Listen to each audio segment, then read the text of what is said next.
Oke, Oke, oke, udah. Kak Dela mungkin bisa dijelaskan. Salam dulu ya. Gimana? Ya, assalamualaikum warahmatullahi wabarakatuh. Salah. Terima kasih buat teman-teman yang sudah repot-repot datang ya. Hari ini aku, suami dan tim lawyer datang ke sini itu untuk menghormati panggilan dari Pengadilan Negeri Bekasi. Jadi tujuannya sebenarnya bukan untuk Mediasi lebih ke menghormati undangan dari pengadilan aja sebetulnya. Jadwalnya sih kan jam 9 tuh yang saya dapat tuh.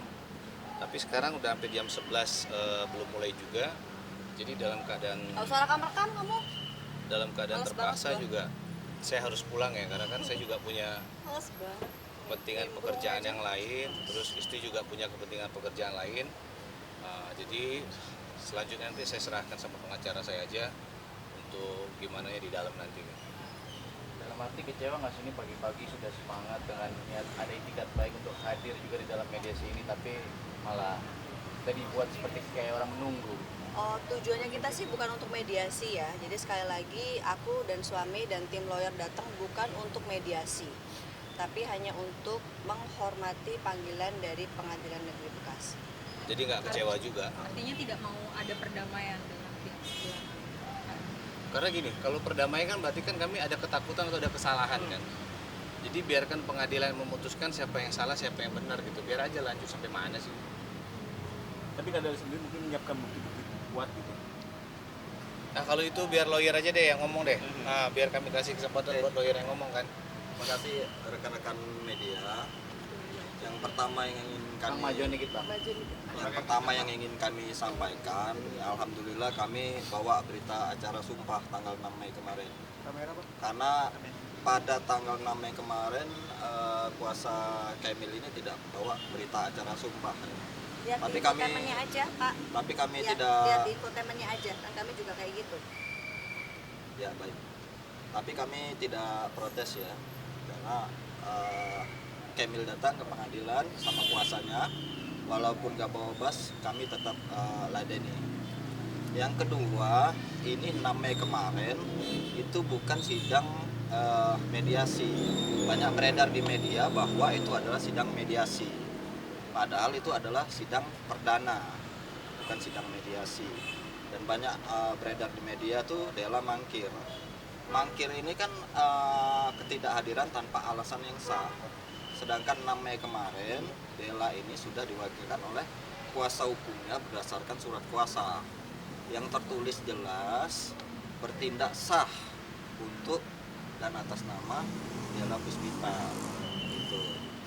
Terus selanjutnya kemarin itu ada yang bilang mediasi itu berdasarkan undang-undang. Padahal mediasi ini diatur dalam Permas 1 2016 tentang mediasi.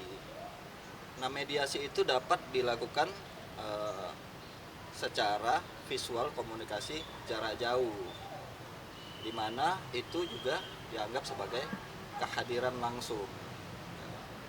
Apabila pihak ini nggak hadir, kalau sampai Kemil ini nggak hadir 2 kali berturut-turut, dianggap tidak beritikat baik, dan hakim mediator nanti wajib menyampaikan kepada hakim pemeriksa perkara ya untuk menyatakan bahwa si Kemil ini tidak beritikat baik.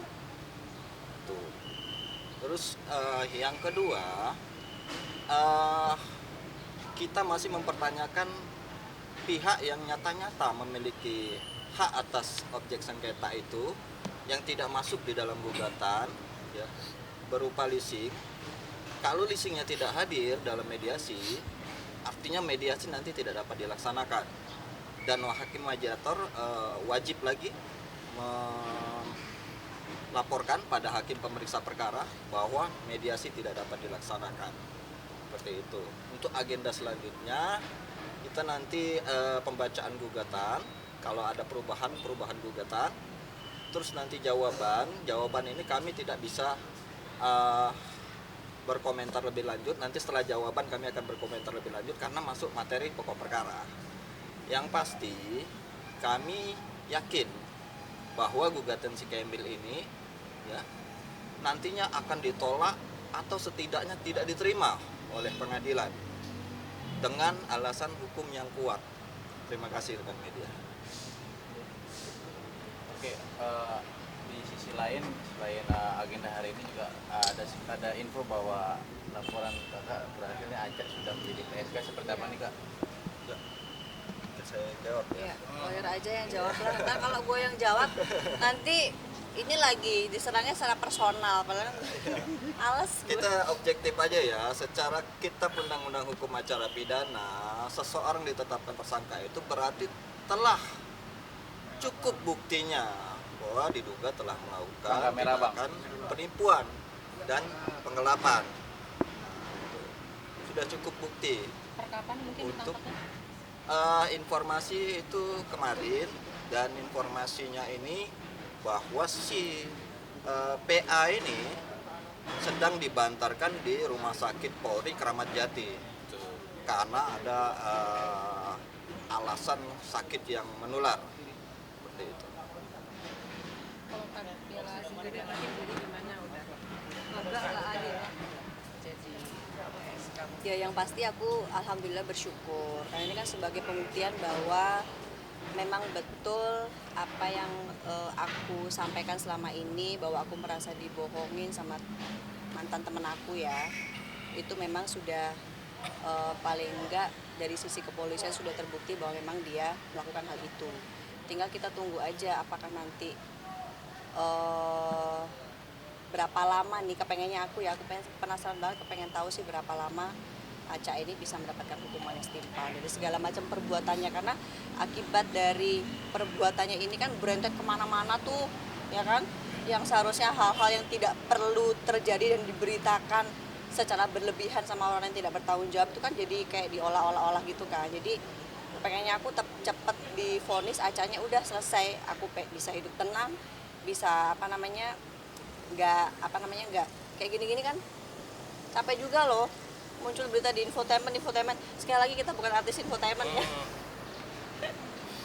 Jadi kayaknya udahlah capek. Aku kan cuti berkarir tuh memang bener-bener kepengen off dari dunia layar kaca. Jadi kayak kemarin tuh aku off dari kerjaan aku, kok malah muncul di infotainment, kayaknya nggak lucu aja gitu.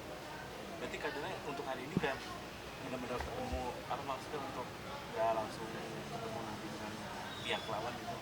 Apa langsung pulang nantinya? Pulang saya, Pulang. jam 11 saya pulang karena saya ada kerjaan, istri juga ada kerjaan, terus saya anak juga di rumah, nggak ada yang jagain kan. Jadi kami bagi waktu aja jam 9 sampai jam 11, saya menghormati panggilan pengadilan, hampir 2 jam saya nunggu juga nggak ada kejelasan, ya udah saya pulang.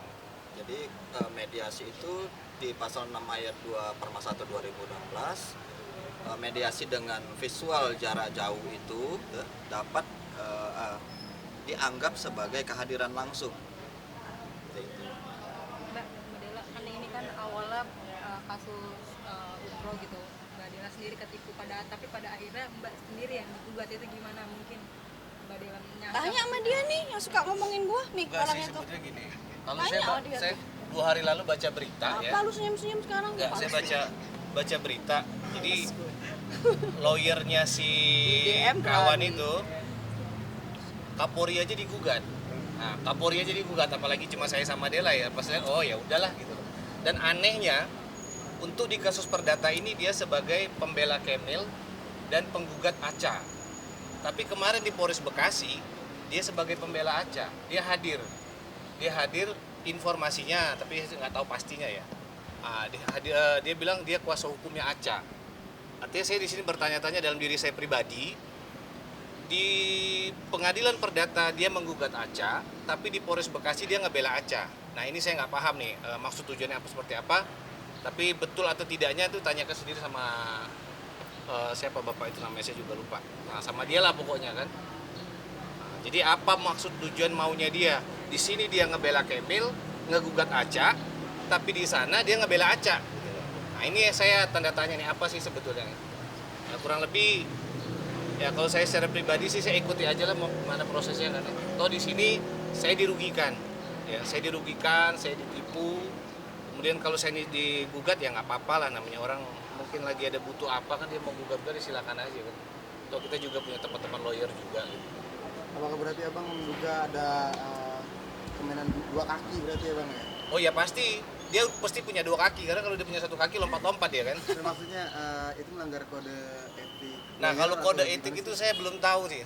Pak pengacara mungkin yang tahu. Kira-kira itu ada kode etiknya nggak? Saya nggak paham. Kalau sesuai Undang-Undang Nomor 18 Tahun 2003 tentang advokat tersebut harus mundur apabila ada konflik kepentingan.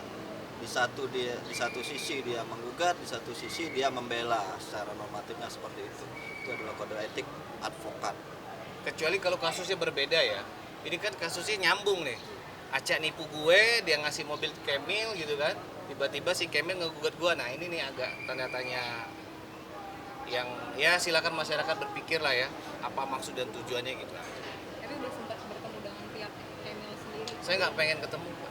Saya nggak kepengen ketemu dan nggak mau ketemu gitu. Jadi apa ya, lebih baik ketemu sama yang lebih penting lah daripada urusan kayak begini. Ntar jadi sinetron judul sekian Iya. sekian ya.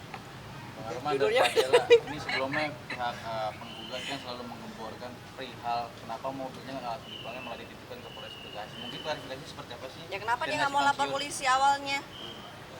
Itu Jadi aja. gini, waktu itu memang mobil tuh masih ada sama kita karena saya menunggu dia membawa BPKB. BPKB itu kan artinya bukti pemilikan kendaraan bermotor atau dia lapor polisi. Karena setahu saya secara aturan, ketika orang membuat laporan polisi itu kan harus menunjukkan BPKB.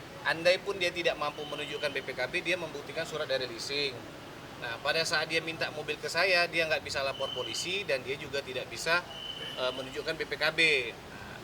Waktu dia somasi di TV, saya tunggu nih dia ngomong apa. Pas ketika dia ternyata dia nyerang saya, ya udah besoknya mobil saya serahkan ke polisi. Saya bilang ini bagian dari tipu gelap, tipu dayanya dia.